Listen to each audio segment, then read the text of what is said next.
بسم اللہ الرحمن الرحیم. میں ایک چھپا ہوا خزانہ تھا. میں چاہا کہ پہچانا جاؤں تو میں نے کائنات کو پیدا کیا. سمندر کا پانی بھاپ بن کر آسمان میں جاتا ہے. آسمان کا پانی زمین پر آتا ہے اور کھیتوں اور باغوں میں سیراب کرتا ہے. ندی نالوں سے گزر کر دریا بن کر پھر سمندر میں مل جاتا ہے. کل من علیہا فان.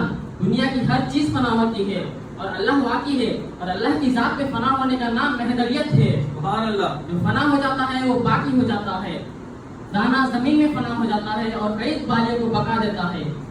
فنا ہونے والے دانے سے کئی دانے پنپتے ہیں اور کھلا کر جوان ہوتے ہیں. رات دن پر فنا ہو جاتی ہے اور دن رات پر فنا ہو جاتا ہے. بچپن لڑکپن جوانی پر اور جوانی بڑھاپے پر فنا ہو جاتی ہے. چاند سورج ستارے کھیتیاں جانور اور پرندے یہ سب انسان پر فنا ہو جاتی ہے. اور انسان کو حکم ہے کہ تم کا جھگڑا چھوڑ کر اس کی ذات میں فنا ہو جائے جو رب العالمین ہے. جانور پیدا کیے گئے ہیں تیری وفا کے واسطے. کھیتیاں سب ہے تیری غذا کے واسطے. چاند سورج ستارے ہیں ضیاء کے واسطے. سب تیرے لیے ہے تو خدا کے واسطے. حاضرین محترم, امامنا کے آنے سے پہلے کیا نہیں تھا؟ کیا نماز نہیں پڑھی جاتی تھی؟ کیا قرآن کی تلاوت نہیں کی جاتی تھی؟ کیا حج نہیں کیا جاتا تھا؟ کیا قربانی نہیں دی جاتی تھی؟ یہ سب چیزیں تھے, مگر قرآن ایصال ثواب کے لیے پڑھا جاتا تھا. نماز اپنی غرض کے لیے پڑھتے تھے. حج تجارت کے لیے کرتے تھے اور قربانی اپنی دولت کو بتانے کے لیے کرتے تھے. یہ سب چیزیں تھی مگر خدا باقی نہیں تھا. 14 جمادی الاول کے 847 ہجری میں شہر جونپور میں ولایت آفتاب امیر میران سرور سروران حضرت سید محمد مہدی موعود علیہ السلام اس شہر جونپور میں تشریف لائے. آپ کے آنے سے بھٹکے ہوئوں کو سہارا ملا. جو مشکلوں سے دیدار کی طلب میں تھے انہیں آسانی سے راہ مل گئی. اہنگ شیر وہ اصحاب کو مارا تو کیا مارا. اہنگ شیر وہ اصحاب کو مارا تو کیا مارا. بڑے موسی کو مارا, نفس امارہ کو گر مارا. سبحان اللہ. تعلیمات بتایا بھائی. سبحان اللہ. آج ہر کوئی نفس کا غلام ہے. انسان کو اپنی مرضی پر چلا رہا ہے اور انسان اس کی مرضی پر چل رہا ہے. نفس سے کیسے بچ سکتے ہیں؟ یہی تعلیم ہمیں امامنا نے عطا فرمائی ہے. نفس باقی فساد باقی. پہلے جینے کے لیے کھاتے تھے, اب کھانے کے لیے ہی جی رہے ہیں. سبحان اللہ.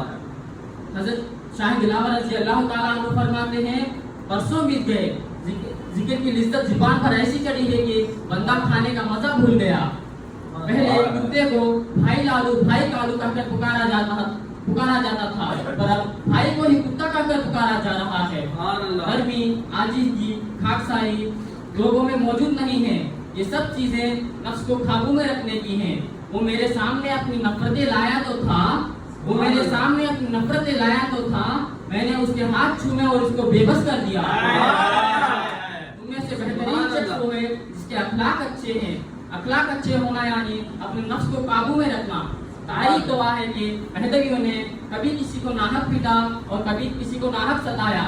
بس قرآن اور محمد کا ہاتھ تھامے اور دوسروں کو تھماتے رہے. نہ دنیا کمانے کا شوق, نہ دنیا کی محبت. جان دی ہوئی اسی کی تھی. حق تو یہ ہے کہ حق ادا نہ ہوا. سبحان اللہ. سبحان اللہ. جان اللہ کی ہے اور اللہ کے لیے ہی ہے, اس لیے ہم اس کے ذکر و فکر, اس کے عشق اور اس کی محبت میں رہیں, اور ہماری سانسیں تو اللہ کے لیے ہی چلنی چاہیے. اے اللہ, مجھے تیری دنیا کی نعمتیں کافی ہے. مجھے تیرا عشق, تیری محبت, تیرا ذکر عطا فرما. اور اے میرے مالک, جس کا تیری آخرت کی نعمت ہے, جس کا تم نے وعدہ کیا ہے, یہ بھی ہمارے لیے کافی ہے. ہمیں بس تیرا دیدار چاہیے, تیرا فضل و کرم چاہیے. نہایت رحیموں اور نہایت کریموں سے یہ دعائیں مہدویوں کی ہوتی ہیں. اللہ ہم سب کو دین مہدی پر جلائے اور دین مہدی پر ہمارا خاتمہ کرے. وآخر دعوانا الحمدللہ رب العالمین.